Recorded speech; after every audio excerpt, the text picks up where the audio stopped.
In this video, we're going to uncover the truth about password security, how they are stored and how hackers attempt to crack them. Passwords are never stored as plain text on any modern website. Instead, they are protected using hashing algorithms like SHA-1, MD5, and others. To explain, let's take Facebook as an example. When you create an account, you fill in your details, name, email, password, birthdate, and gender.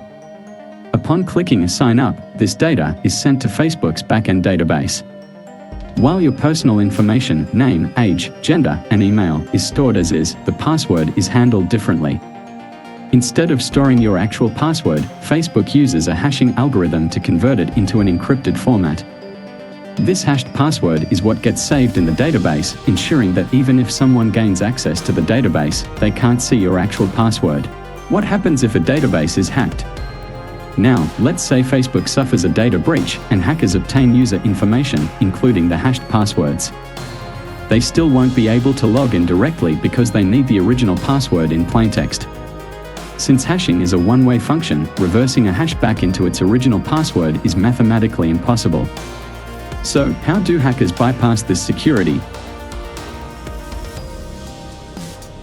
Rainbow table attack hackers use something called rainbow tables, which are massive databases of pre-computed password hashes for commonly used passwords. If your password is weak, like test123, its hash will likely be in a rainbow table.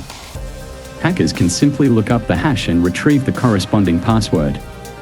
You can even try this yourself on sites like dictionary attack. If a password isn't in a rainbow table, hackers might use a dictionary attack. This method involves using a precompiled list of potential passwords and checking their hashes against the stolen password hash. If there's a match, the password is cracked. Hackers can also create custom word lists based on personal details of a target, making this attack more effective against people who use easily guessable passwords. Brute force attack. If neither rainbow tables nor dictionary attacks work, hackers may resort to brute force attacks. This method tries every possible password combination, letters, numbers, and symbols, until it finds a match.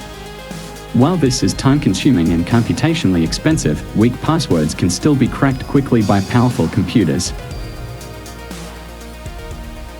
The best defense is choosing strong, unique passwords for each of your accounts. Use a password manager to generate and store complex passwords and enable two-factor authentication whenever possible. That's it for this video. If you found this information helpful, leave a like and subscribe for more cybersecurity content. Got any questions? Drop them in the comments below.